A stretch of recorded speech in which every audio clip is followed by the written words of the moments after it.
Hi there, and welcome to a very powerful yet old school episode of Head to Head. Now, I say old school because just like Ford and Chevy and Dodge were doing in the 60s and 70s, the Germans have been locked in an ever-escalating horsepower war for more than a decade. I also say old school because both of these cars feature naturally aspirated V8s. If you don't know, sadly, naturally aspirated German V8s are going the way of the drum brake, the bias ply tire, and the manual transmission. They're just not long for this world. Thankfully, these two cars exist and they're right here. On my left, from the fine folks at Mercedes-Benz and the horsepower meisters from AMG, we have the C63 507 Coupe. And on my right, from Audi and those maniacs at Quattro GmbH, the RS5. Which one of these two hardcore German coupes is best? That's what we're going to find out.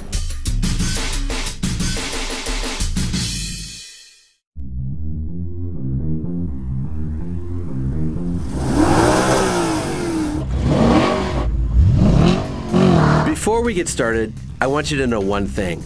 Both of these cars are quicker in a straight line than a Shelby Cobra. In fact, both cars are quicker than a Porsche 959. Using a combination of a fast-shifting dual-clutch transmission and all-wheel drive, the Audi RS5 is able to hit 60 miles an hour in 3.9 seconds. It then beats up the quarter mile in 12.3 seconds at 112.2 miles per hour.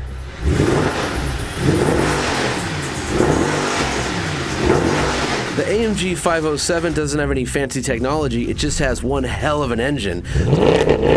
So it can do 60 miles an hour in 3.8 seconds, just clipping the Audi. It also just catches the Audi in the quarter mile, doing it in 12.2 seconds with a much higher trap speed of 117.4 miles an hour. The Mercedes also outbrakes the Audi, 103 feet from 60 miles an hour.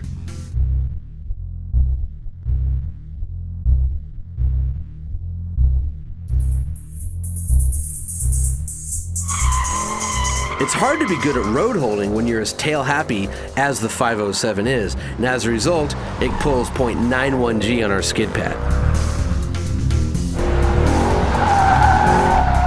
The Audi can nearly pull a G, 0.99 Gs on our skid pad, and it simply annihilates the figure 8, running around it in 24.6 seconds. The 507 can run around the Motor Trend figure 8 in 25.2 seconds. A very good time, though nowhere near as quick as the Audi. So, dynamically, the AMG is faster in a straight line and brakes a little bit better. However, the RS5 can go around corners better and pull more Gs with those monster wheels and tires. However, which one do you want as your fantasy daily driver? Let's go find out.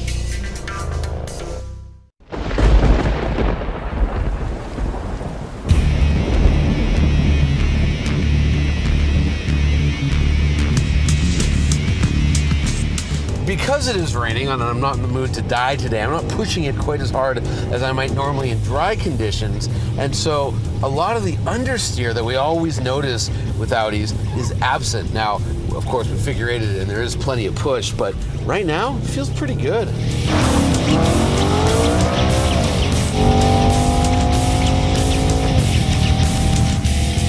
And I think with both of these cars, you have to start with the looks because they're both kind of like evil, sinister looking, mean coupes. But as much as I like the way that 507 looks and I dig that kind of 80s graphic stripe down the side, and I like the nostrils and the hood straight off the Black Series, the best looking car here is the Audi. I mean, this thing just looks awesome. It also, I'm very happy to report, drives well.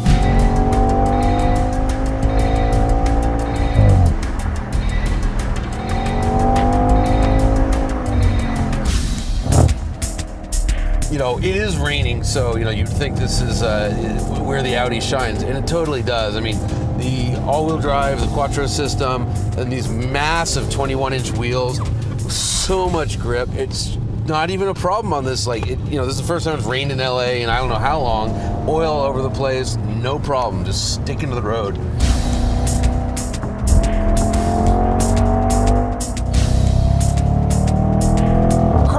Drago had an interesting point. He was saying, you know, if you just drove around town, if you actually never headed up to somewhere like here, up in these crazy canyons above LA, you would think the Audi RS5 is the greatest car in the world. And he's totally right, because if you stay away from the quote-unquote limit, if you stay away from where this car will go into terminal understeer, it's absolutely brilliant. What makes this an RS5, we've got those crazy wave pattern brakes, which are right off of a MotoGP bike. As we saw when we had the RS7 on the track, they don't really work as well as advertised. Like, some people think they look cool. I think they look like flowers. Then you've got the old venerable German Iron Duke, the 4.2 liter V8 lump of an engine, which I've been in love with since I first drove it in the RS4. Now it's pumping out 450 horsepower, pretty stout, huge red line, like 8250 is the red line. It just loves to scream. The final piece of the RS5 puzzle is, of course, the 7-speed dual-clutch transmission that Audi calls their DSG. It is so good. As far as street cars go, pure street machines, this is about as good as the transmission gets. The shifts are instant. The programming is totally intuitive. Around town, it's an automatic. And up here, if I start pulling the paddles, it's just, you have full control. And man, I'm telling you right now, in these conditions, wet, rainy, and oily, in this car, that 507 has its hands full trying to beat it.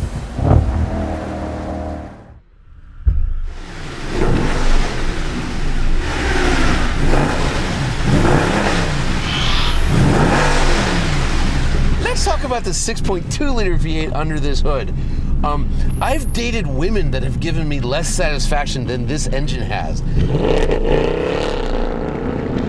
It is a work of art, a masterpiece. I can't believe it's going out of production. Sadly, it is. Despite the 6.3 badges, this is a 6.2 liter naturally aspirated V8, which makes 507 horsepower. I mean, love this motor. Cannot say enough good things about it.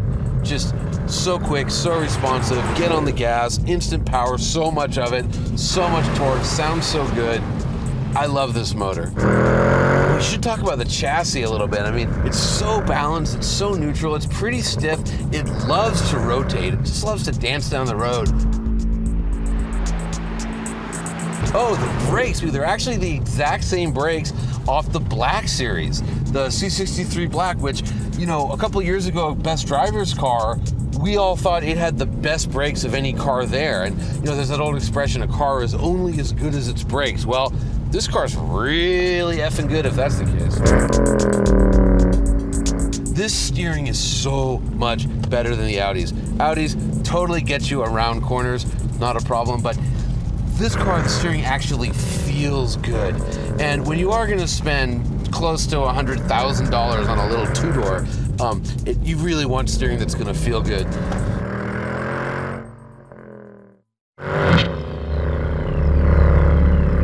The 507 is one hell of a car.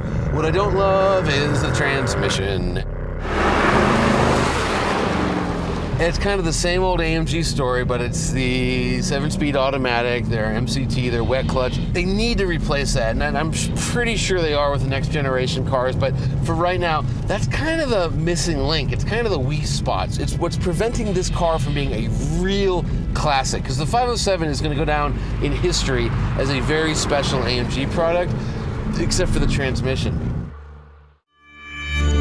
Well, friends, I have driven both cars, and they're both just, wow, I would love to have either one.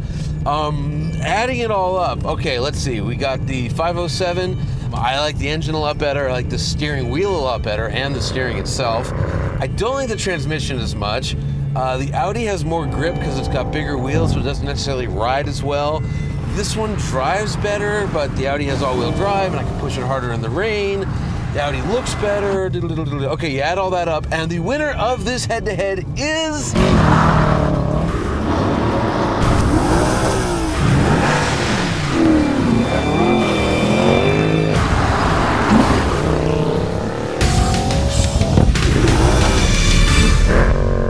the C63 AMG 507. I'm sorry.